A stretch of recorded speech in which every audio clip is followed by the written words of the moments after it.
रात्रि में शंकर का अनुमोदन कर रहे हैं, आप शिव अर्चना कर रहे हैं, आप शंकर का नाम जाप कर रहे हैं, आप शंकर का स्मरण कर रहे हैं, तो यह पक्का है कि आप बैकुंठ जाएंगे ना जाएंगे इसकी कोई गारंटी नहीं है, पर यह पक्का है कि आप अगर भगवान के नाम में डूबे रहे तो बैकुंठ अधिपति नारायण तुम्हारे पास जरूर आ जाएगा। यह पक्का है महाराज। आप जाएंगे ना जाएंगे उसके कोई बात नहीं है, पर भगवान स्वतः नारायण स्वतः अपने पास आ जाए, इसका सुख है, इसका एक आनंद। तो हम दान कर रहे हैं, पुण्य कर रहे हैं, या हम कोई सत्कर्म कर रहे हैं, या हम कुछ भगवान के निमित्त हम ये सोच कर दे रहे हैं कि हम दान करेंगे तो ऐसा होगा, हमें स्वर्ग मिल जाएगा। नहीं नहीं, हमें स्वर्ग जाने की चाह तो छोड़ देना चाहिए। कहा करऊं मैं बैकुंठ के जाए, मैं बैकुंठ जाकर करूंगा क्या?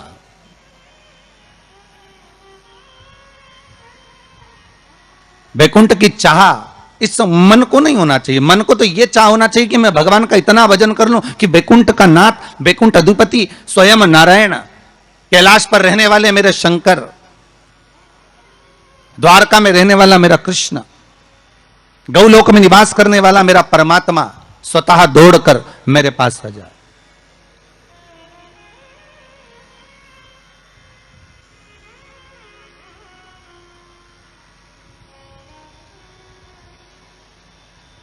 और उस परमात्मा को पाने के लिए महाराज केवल एक नाम का था। तो बैकुंठ आप जाएं या हम जाएं इसका कोई पक्का भरोसा या विश्वास नहीं, कोई ने लिख के भी नहीं दिया तुमको, और जो गए उनसे पूछ भी नहीं सकते कि तुम बैकुंठ में हो कि और कहीं हो, कि किसी ने फोन लगाया था गए हुए व्यक्ति को कि तुम कहां बैकुंठ में बैठे हो कि कहां हो, तो कोई बताने वाला भी नहीं है कि बैकुंठ गया कि नहीं गया, ये कुछ बोल भी नहीं सकते। पर एक बात और है महाराज, एक बात और अग्नि पुराण में कहा है कि किसी के प्राण छूटने के बाद अगर दुनिया के लोग जब उसको लेकर जा रहे हो, दुनिया के लोग उसको लेकर जाते समय दुनिया के लोग अगर बात कर रहे हो कि हाँ बहुत अच्छा था साहब, भगवत भजन में डूबने वाला था, स्मरण करने वाला था, दान करने वाला था, पुण्य करने वाला था, सत्कर्म करने वाला था, भगवान की भक्ति में डूबने वाला था, अच्छा व्यक्ति था, तो अग्नि पुराण कहती है ये मान लो कि वो जीव ने बैकुंठ का भाग ग्रहण कर लिया, वो बैकुंठ चला गया।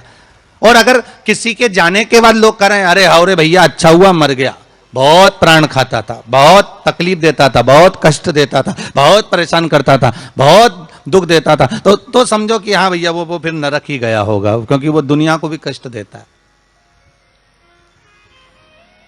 वो दुनिया को भी कष्ट प्रदान कर रहा होता है।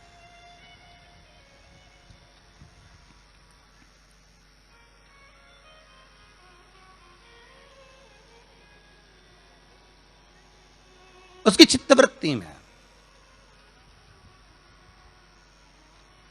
उसके मन में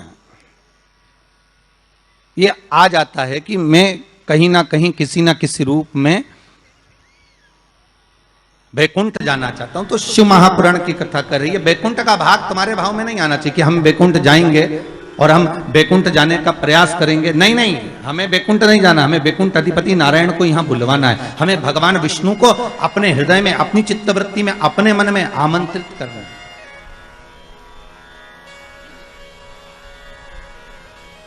और जब भाव होगा महाराज, निर्मल जब भाव होगा तो भगवान को मिलने में फिर देरी नहीं हो सकती महाराज। कहते हैं प्रेम से प्रभु छिलके भी खा गए, कहते हैं प्रेम से प्रभु छिलके भी खा गए, शबरी के झूठे बेर भी खाते रहा करो, दर्शन के नैन बावरे दर्शन दिया कर। भाव कह रहा, भगवान का चरित्र कह रहा कि आपका हृदय जितना निर्मल होगा, आप निर्मल भाव से जितना भगवान की भक्ति को धारण करोगे, निर्मल भाव से आप जितना भगवान का भजन करोगे, निर्मल भाव से आप जितना भगवान को रिझाने का प्रयास करोगे, भगवान उतनी जल्दी प्राप्त हो जाए।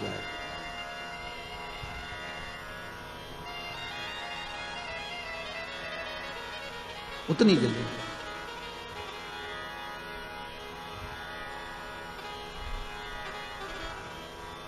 भाव कह रहा है महाराज कि ये जो भगवान ने जिह्वा हमको दी है, ये केवल इस कली काल से उबरने का एक साधन दिया। इस कली काल से उबरने का एक साधन,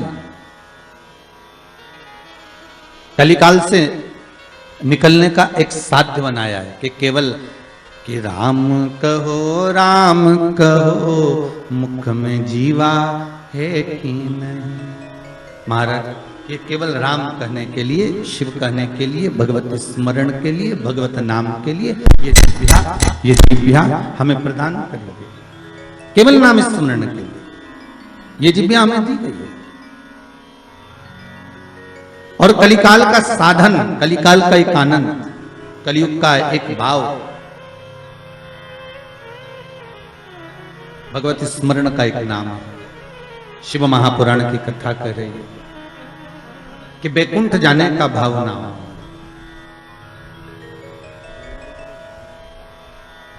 भाव ये होना चाहिए कि बैकुंठ अधिपति हमारे पास आ जाए। तो 7 दिन की शिव महापुराण में अगर गंगा के घाट पर आप सुन रहे हैं इस पावन कथा का रसस्वादन बघेल परिवार द्वारा आप कर रहे हैं, तो आपके भीतर ये भाव प्रकट हो कि हमें भगवान मिले।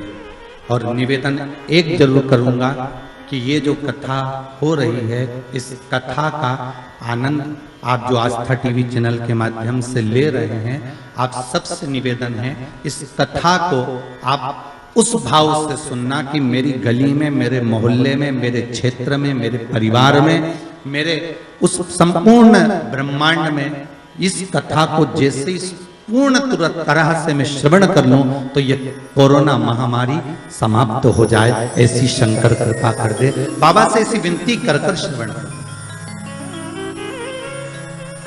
अभी तक कथा आपने जो सुनी ना वो आपके लिए सुनी है, पर मेरा निवेदन हृदय से है, दिल से है। अभी तक जितनी कथा आपने सुनी ना टीवी चैनल के माध्यम से, या आपने कुबेरेश्वर धाम पर आकर सुनी हो, या रुद्राक्ष महोत्सव में सुनी हो, या यूट्यूब फेसबुक पर सुनी हो, वो आपने अपने लिए सुनी। पर ये कथा जो ये गंगा के घाट से चल रही है, ये जो कथा है, इस कथा को आप इस भाव से सुनना कि अब ये कोरोना महामारी समाप्त हो जाए और विश्व का कल्याण हो जाए, जगत का एक आनंद हो जाए और सबके हृदय से ये कोरोना महामारी का जो भय है वो समाप्त हो जाए। कथा अब उसके लिए सुनिए।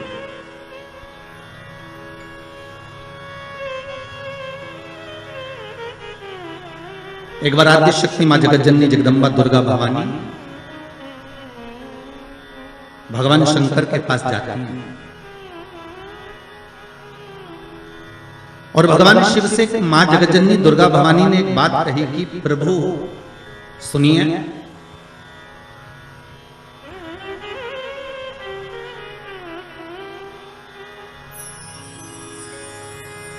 कह रही हूं कि मैं जहां जहां पर, प्रभु आप वहां वहां पर हो ना। शंकर जी बोले बिल्कुल, जहां शक्ति है वहां शिव है, मैं वहां पर हूं। तो जगत जननी जगदम्बा के मुख से निकल गया प्रभु, फिर जहां पर शिव है वहां पर भी शक्ति है, जहां शंकर है वहां स्वयं आद्य शक्ति जगदम्बा पार्वती, मैं वहीं पर हूं जहां पर। शंकर भगवान ने कहा सुन पार्वती, तू जहां पर है वहां पर शंकर है। मैं विश्वास रखकर इस वचन को निश्चित कर देता हूं कि जहां पार्वती है वहां शंकर है, वहां शिव है। पर पार्वती मैं ये नहीं कह सकता कि जहां शंकर है वहां पार्वती है।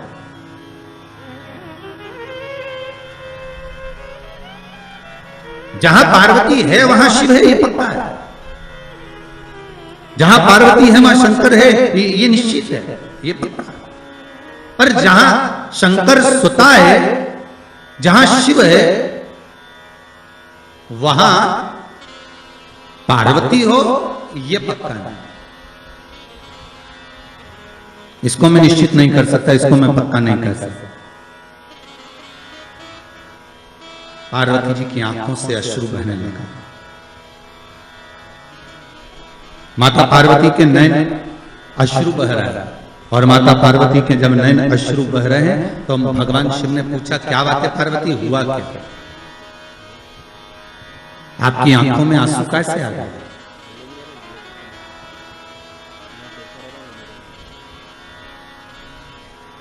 ये अश्रु क्यों आ रहा है, किस लिए?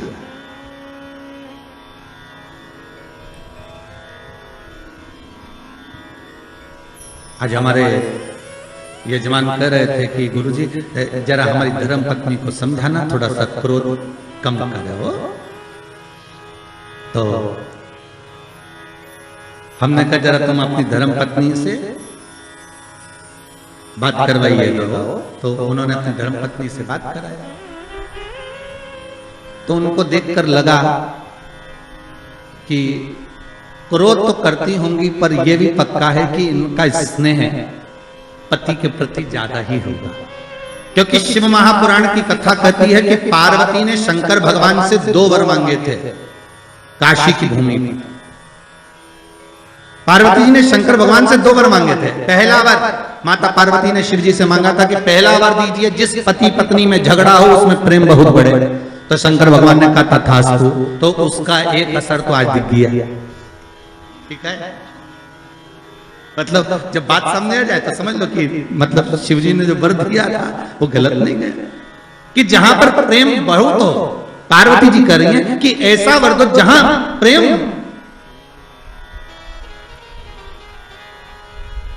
जहां झगड़ा होगा वहां प्रेम जरूर होगा। तो वहां प्रेम बना हुआ है, वहां इसने बना हुआ है। और दूसरा वर माता पार्वती ने मांगा था कि काशी में जो मरेगा, काशी में जिसके प्राण छूटेंगे, उसको गुरु मंत्र आपको देना पड़ेगा। इसलिए भारत की भूमि के सबसे ज्यादा मुर्दे, भारत की भूमि के सबसे ज्यादा शव अगर कहीं जलते हैं तो वो काशी में जलते हैं। क्योंकि शंकर भगवान ने पार्वती को यह वर प्रदान किया था। अगर आप कह रही हो तो ठीक है कि काशी में जो मरेगा उसको गुरु मंत्र में दूंगा, पर पार्वती जी के मन में आया कि आपने तो कह दिया कि काशी में जो मरेगा गुरु मंत्र आप दोगे, पर प्रूफ क्या रहेगा, सबूत कि आपने गुरु मंत्र दिया। ये सबूत कहां से आया? ये सबूत का भान कहां से रहेगा? तब भगवान शिव ने कहा क्या चाहती हो आप बताओ। तो पार्वती जी बोली आप हमको वर दीजिए कि काशी में जो मरेगा ना उसके सीधे कान में गुरु मंत्र आपको देना पड़ेगा। शंकर भगवान के हम तो उलझ गए वर देके। कभी कभी अगर पति बोल दे पत्नी को तो क्यों चिंता करती है, मैं बैठा तो हूं, अरे एक अंगूठी क्या मैं तुझे 10 अंगूठी दिला दूंगा। तो पत्नी हमेशा याद करके वही बोलती है, करवा चौथ का चांद भर में देखती है, बिना अंगूठी की बोलती है। यो जी वो आपने बोला था तो वो कहा है। अब पार्वती मैया तो मौन। शिव जी ने पूछा पार्वती तो चुप क्यों गई? पार्वती जी बोली मेरा दूसरा वर कि काशी में जो मरेगा उसको गुरु मंत्र आपको देना पड़ेगा। तो वो गुरु मंत्र कब दोगे? शंकर भगवान ने कहा ऐसा कोई होता है कि संसारिक मनुष्य को, मानव को, ये मनुष्य को और गुरु मंत्र में, इस संसार के मानव को गुरु मंत्र में प्रदान करो, ये हो सकता है क्या? नहीं नहीं नहीं, मंत्र तो आपको देना ही पड़ेगा, मंत्र तो आपको देना ही। ठीक है। पर पार्वती संसार के लोगों को अगर मैं गुरु मंत्र दूंगा तो उसमें श्रेष्ठता रहेगी क्या? पार्वती जी बोली क्यों नहीं रहेगी, आप तो मंत्र दीजिए बस। भगवान शिव ने वचन दे दिया ठीक है तू बता, मैं गुरु मंत्र देने को तैयार हूं, मैं गुरु मंत्र दे देता हूं। क्या करना है?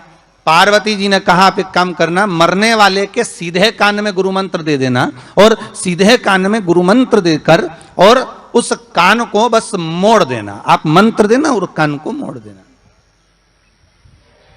मैं समझ जाऊंगी कि आपने मंत्र दे दिया। शिव जी ने कहा वचन दे दिया ठीक है। तो इसलिए आज भी नियम है महाराज, दुनिया के लोगों का आज भी भाव ये वर्णन करता है कि काशी में मरने वाले का सीधा कान अपने आप टेढ़ा हो जाता है। आज भी लोग भाव में कह देते कि काशी अभिमुक्त नगरी, काशी मोक्ष नगरी है।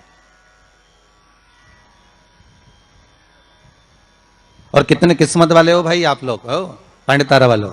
आपके यहाँ से तो काशी लगभग कितना होगा, 130 किलोमीटर के लगभग होना चाहिए, 130 किलोमीटर। कितने भाग्यशाली हो। शास्त्र कहता है काशी काशी काशी काशी 5 बार बोल ले जीव तो ही गंगा मैया का दर्शन हो जाता है? अभी मुक्तता प्राप्त हो जाती है। सहज थोड़ी ना काशी। तो पार्वती जी की आंख में आज अश्रु देखे। जब पार्वती जी की आंख में अश्रु देखे तो शिव जी ने पूछा बात क्या है, तुम बोलो आज पार्वती क्या हो क्या गया। पार्वती जी बोली बस बात इतनी सी है कि आप बोल रहे हो, मैंने कहा कि जहां मैं हूं वहां शंकर है, तो बिल्कुल पक्का। पर आप कह रहे हो जहां शंकर है वहां पार्वती नहीं है।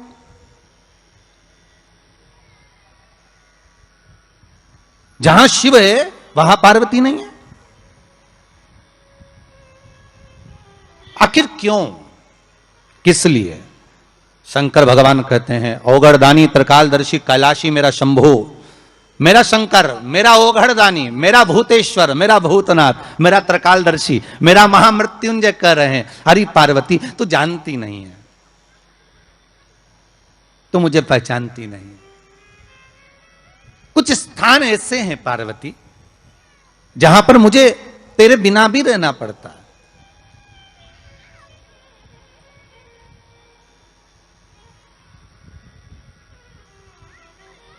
पार्वती जी ने हाथ जोड़कर निवेदन करा, प्रभु कोई एक स्थान ऐसा बता दो जहां शंकर हो और शंकर के साथ आद्य शक्ति पार्वती भी हो। जैसे आप कह रहे हो कि जहां पार्वती रहेगी वहां शिव रहेगा, पर जहां शिव है वहां पार्वती हो, तो कुछ एक स्थान ऐसा बताओ।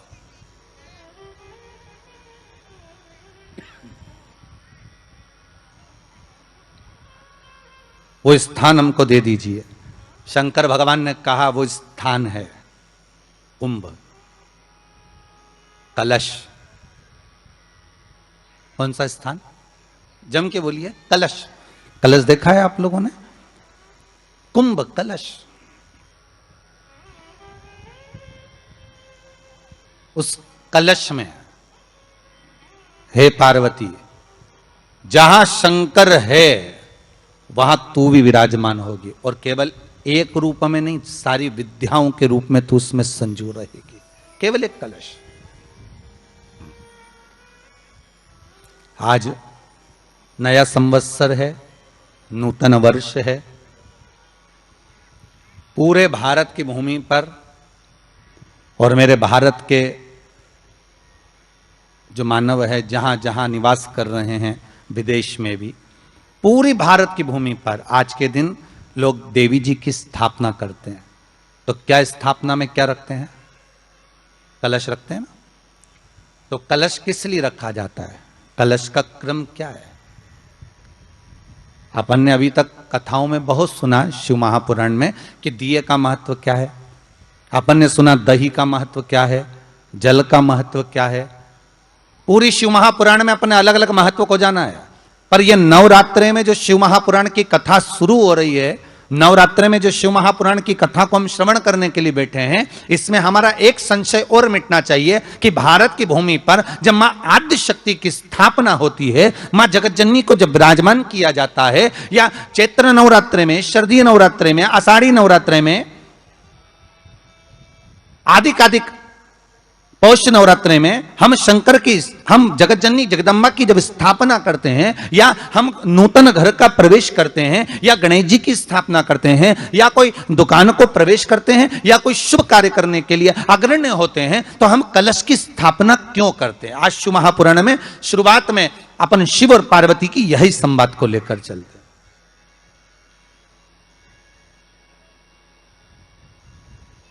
आखिर कलश में ऐसा क्या है? कलश के अंदर आखिर ऐसा क्या विराजमान है कि 33 कोटि देवता उस कलश के अंदर आकर बैठ जाते हैं? महाराज,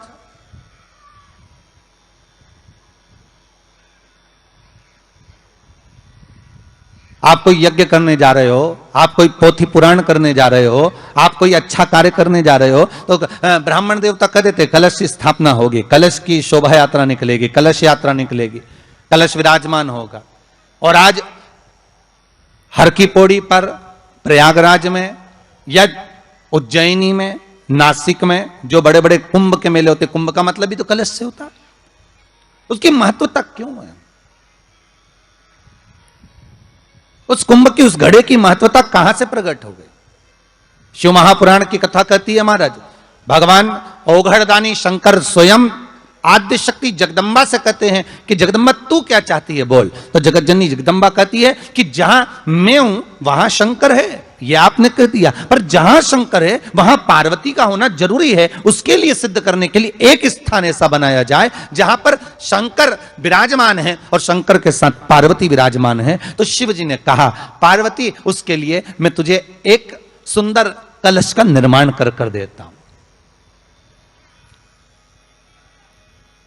दुनिया का रचनाकार, दुनिया की रचना करने वाले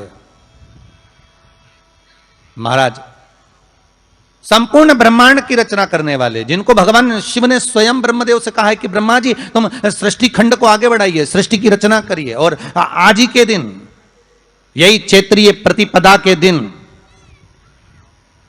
यही इसको कहते हैं नया संवत्सर, नया वर्ष। हिंदू धर्म में क्यों कहा जाता है? आज ही के दिन ब्रह्मा जी ने महाराज सृष्टि की रचना करना प्रारंभ करा था। आज ही के दिन भगवान शिव और ब्रह्मा का संवाद हुआ था। सीधे भगवान शंकर ब्रह्मदेव के पास जाकर बोले थे, हे ब्रह्मदेव आप सृष्टि की रचना करिए। तो ब्रह्मा जी ने पूछा था, सारे नक्षत्र आपने बनाए, सारे दिन आपने बनाए, सारी घड़ियां आपने बनाई, सारा पल आपने बनाया, मनुष्य की श्वास गिनती, काउंटिंग, अर्थात मनुष्य के शरीर की रोमावली, यह सब आपने निश्चित करी है। मनुष्य की कितनी धड़कन चलेगी, कितनी श्वास चलेगी, 21,600 श्वास जो मानव के शरीर से प्रतिदिन निकल रही है, 3.5 करोड़ रोम छिद्र जो मनुष्य के शरीर में बने हुए हैं, ये संपूर्ण बनाने वाले आप हो। एक एक घड़ी, एक एक पल, एक एक नक्षत्र, एक एक समय बनाने वाले आप हो। हर श्वास को बनाने वाले आप हो। तो आपसे मुझे कहना है कि एक निर्माणकर्ता ब्रह्मदेव, आप ब्रह्मा जी कर रहे हैं, तो एक काम करो ना कि सृष्टि की रचना भी आप करो। भगवान ब्रह्मा ने शिव जी से कहा कि सृष्टि की रचना आप करिए।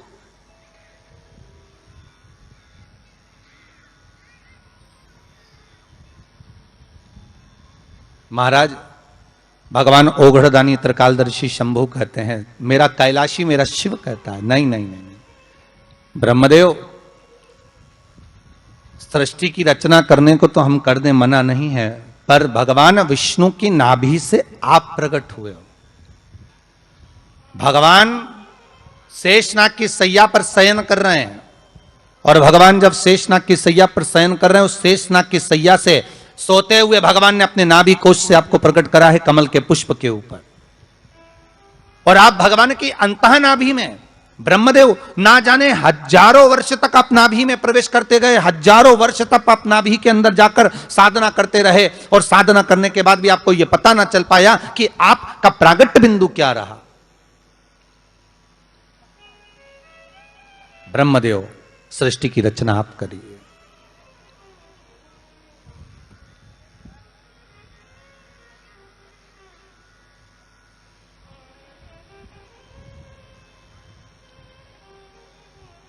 ब्रह्मा जी कह रहे हैं, नाथ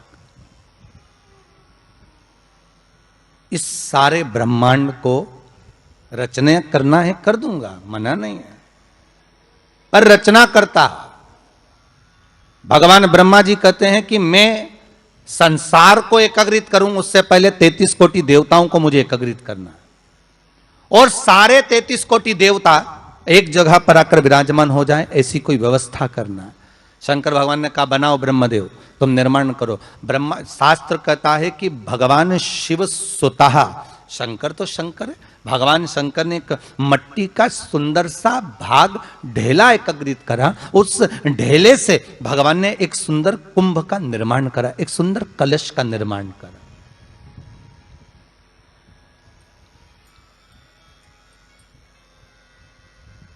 देखिए कितनी सुंदर कथा है। अगर आप लिंग पुराण में इस कथा को निकालोगे तो एक आनंद की अनुभूति और होगी। अगर किसी के मन में संशय हो कि यह कथा कहां से ली गई है, तो लिंग पुराण में से आप इसको निकालिए। उसमें वर्णन किया गया कि सफेद मट्टी का शिवलिंग, लाल मट्टी का शिवलिंग, पीली मट्टी का शिवलिंग, काली मट्टी का शिवलिंग। उस शिवलिंग के निर्माण के पहले जब भगवान का पूजन करने के लिए पात्र की जरूरत पड़ी तो उस पात्र का निर्माण किसने करवाया था? और सबसे पहला पात्र निर्मित, सबसे पहला पात्र का निर्माण ये तांबा, सोना, चांदी, पीतल, इनके पात्र तो बाद में बने साहब। सबसे पहला पात्र बना ही काय का था? जम के बोलिए जरा, काय का बना था? सबसे पहला पात्र था ये मिट्टी का। आज भी हिंदू धर्म में भले तुम्हारे घर में सोने के कलश हो, भले चांदी के कलश हो, भले तुम्हारे घर में पीतल और तांबे के पात्र रखे हो, पर आज भी अगर ब्राह्मण कहेंगे कि हमें कोई यज्ञ करना है, अनुष्ठान करना है, हमें ये स्थापना करना है, तो ब्राह्मण एक ही बात कहेंगे कि तांबा, पीतल, चांदी के हमें पात्र नहीं चाहिए। ब्राह्मण कहेगा मैं मिट्टी के कलश लाकर रखो।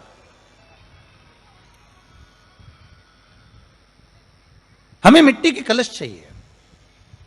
और कितना बड़ा प्रमाण है जी, शास्त्र का प्रमाण देखिए कितना बड़ा है। आप किसी दूसरे घर में जा रहे हो, आप अपना घर छोड़कर और दूसरे मकान में जा रहे हो, और आपको लगा कि मैं इस घर में अब 15-20 दिन नहीं आऊंगा, 1 महीना नहीं आऊंगा, तो शिव महापुराण की कथा कितना सुंदर कहती है कि अगर आप जा रहे हो और आपको ऐसा भय लगता है कि इस मकान में कोई दूसरी प्रवेश ना करे, कोई दूसरा जीव ना आ जाए, इस मकान में कोई अंतरात्मा ना आए, इस मकान पर कोई टोना ना करे, इस मकान में कोई टोटका ना करे, इस मकान में कोई जादू ना करे, तो उसके लिए शिव महापुराण की लिंग पुराण वर्णन करती है कि मात्र एक मट्टी का कलश, उस मट्टी के कलश में एक महाराज थोड़ा सा धान भरकर, उसमें 1 सिक्का, 1 रुपया उसके अंदर डालकर और 1 बेलपत्र उसके अंदर डालकर उसको उसके एक दिए से या प्लेट से या नरियल से उसको रखकर एक स्थान में ईशान के अंतर्गत उसको रखकर चले जाइए। उस मकान में ना तो कोई भीतर प्रवेश कर सकता है, उस मकान में ना कोई टोना कर सकता है, उस मकान में ना कोई टोटका कर सकता है, उस मकान में ना किसी की नजर लगती है।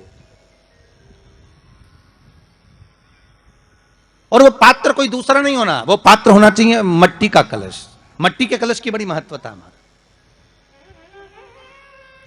अब तो थोड़ा सा महाराज हो गया कि लोग हम मट्टी का कलश अगर तुम दोगे भी तो ब्राह्मण क्या काम में लेगा, तो ब्राह्मण जन कह देते हैं थोड़ा तांबे के 4 कलश लेकर आइए हो, तुम जरा स्टील के 5 कलश लेकर आइए, आप तुम तांबे के या ये बर्तन लेकर आइए। पहले इसका प्रमाण नहीं था, पहले प्रमाण था केवल मट्टी का कलश। स्थापना जो थी वो मट्टी का कलश, विराजमानता थी मट्टी का कलश, जिसका निर्माण स्वयं भगवान शिव शंकर, भगवान शंभु, भगवान त्रिकालदर्शी कैलाशी स्वयं लिंग पुराण के अंतर्गत शास्त्र वर्णन करता है कि जिस समय सुंदर शिवलिंग की स्थापना करी गई, शिवलिंग का निर्माण करने के लिए भगवान ने, और स्कंद पुराण में भी आता है यही बात, शिव महापुराण में भी आती है, और आपको पहले भी कथा में कहा कि ब्राह्मण सफेद मट्टी का शिवलिंग बना, पहले भी कथा में कहा, आज फिर कह रहा है। क्षत्रिय लाल मट्टी का शिवलिंग बना है, वैश्य पीली मट्टी का शिवलिंग बना है, शूद्र काली मिट्टी का शिवलिंग का निर्माण।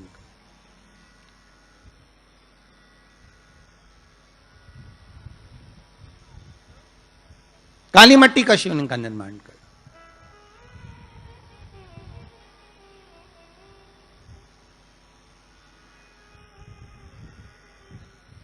एक बहुत अच्छी बात कहें, अगर आप लोगों को अच्छा लगे तो अपनी जिंदगी में उतारना, ना अच्छा लगे तो उसको छोड़ देना, ठीक है। जितने लोग भी कथा सुन रहे हो बहुत ध्यान देना, ये जो पानी पीने का जो मटका होता है ना, जिसको हमारे यहाँ कलश कहा जाता है, हंडा कहा जाता है, जिसको हमारे यहाँ परिंडा कहा जाता है, मटका कहा जाता है, तो पहले जो मटका चलता था वो लाल कलर का चलता था, ठीक है। उस पर कलाकृति करते थे लोग, उस पर डिजाइन करते थे। आपके यहाँ भी होगा, जितने लोग कथा सुन रहे हो ना, आपके यहाँ भी मटका होगा, लाल कलर का चलता था। अभी अभी जो मटका चल रहा है ना, उसका कलर चेंज कर दिया गया। कौन सा कलर का हो गया? वो काले कलर का बेचने लगे। तो वो बेचने वाला क्या कहता है कि साहब ये सफेद, ये लाल जो मटका है ना, इस मटके से मजबूत अगर कोई मटका है तो वो काला है। बोलो सही है कि गलत है? अरे बोलो तो सही है ना। आप कभी जाओगे बाजार तो कह देगा, कुमार भी कह देगा, ये जो मटका है ना लाल वाला, इस लाल वाले मटके से मजबूत ये काला वाला मटका है, ये काला मटका है। और महाराज इससे पानी ज्यादा ठंडा ये कर देगा। पर शिव महापुराण की कथा, लिंग पुराण की कथा कहती है, और अगर आपने बैसाख मास की कथा को श्रवण कराओ, बैसाख की एक कथा होती है, उसको अगर आपने श्रवण कराओ तो उसमें वर्णन आता है कि घर के अंदर जहां पर आप पानी पीते हो, जिस स्थान पर अन्नपूर्णा निवास करती है, जिस स्थान पर अन्नपूर्णा का वासा होता है, रसोई घर में जहां पर भोजन बनता है, उस स्थान पर काला मटका नहीं रखा जाता। काला हंडा, काला मटका उस स्थान पर नहीं रखते। पर आज फैशन के हिसाब से, अरे साहब ये मटका थोड़ा कम ठंडा पानी देगा तो ये मटका ज्यादा ठंडा पानी देगा, तो उसको काले मटके को रखते। पर हमारे शास्त्र कहता है काला मटका लोग रखते कहां थे? पहले जो शास्त्र रीति थी, उस काले मटके को रखते थे जब मकान बनता था, जब प्रॉपर्टी बनती थी, जब जमीन बनती थी, जब जायदाद बनती थी, संपदा बनती थी, तो उस स्थान पर उस काले मटके को केवल नजरोटे के लिए, केवल हाय के लिए, केवल नजर के लिए रखा जाता था। उसको लोग लेना पसंद नहीं करते। पर आज के व्यक्ति को अगर कह दिया जाए कि ये 2 मटके रखे हैं साहब, लाल भी है और काला भी है, तो कौन सा पसंद करेगा? वो काला वाला ही दे दीजिए साहब, ये पानी ज्यादा ठंडा करेगा, उसकी श्रेष्ठता रहेगी। नहीं, शिव पुराण कह रही, भगवान कुंभ का निर्माण कर रहे हैं, भगवान कलश का निर्माण कर रहे हैं, और भगवान स्वयं ब्रह्मदेव कर रहे हैं कि आप ऐसा निर्माण कर दो जिसमें 33 कोटि देवता स्वतः विराजमान हो जाए। तो भगवान ने उस कलश का निर्माण कर दिया। अब कलश का निर्माण करा तो स्वयं भगवान ब्रह्मदेव बोले, प्रभु इस कलश के अंदर मेरा स्थान कहां है? मेरा स्थान कहां है?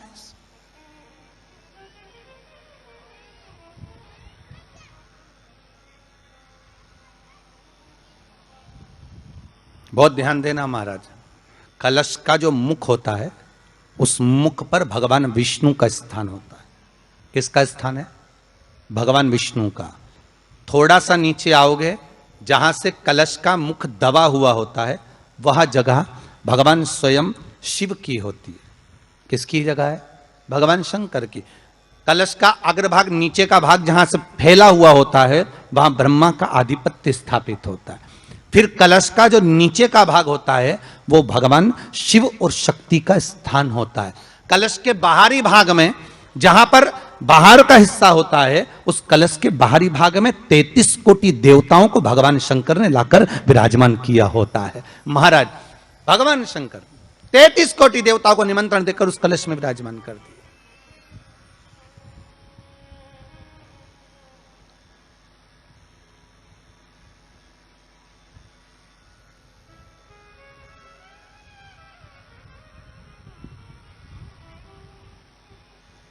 कितना सुंदर लिखा है देवी भागवत के अंदर कि जहां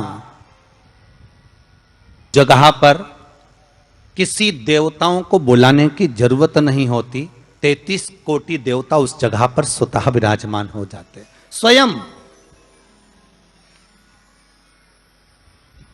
33 कोटि देवता स्वयं वहां विराजमान। और कितनी महत्वता कलश की महाराज। आप लोगों से भी निवेदन है, चैत्रीय प्रतिपदा है आज, जिनके घर में ज्यादा रोग हो, बीमारी हो, ज्यादा तकलीफें आ रही हो, कष्ट बढ़ रहा हो, बीमारियां बढ़ रही हो, या भय लग रहा हो, डर लग रहा हो, हृदय चित्त में कहीं ना कहीं आपको भय का भान हो रहा हो, तो 1 लोटा पानी एक कलश में जल भर कर रख लीजिए और रात भर उसको रखे रहने दो। नवरात्र चल रहा है, उस कलश को रात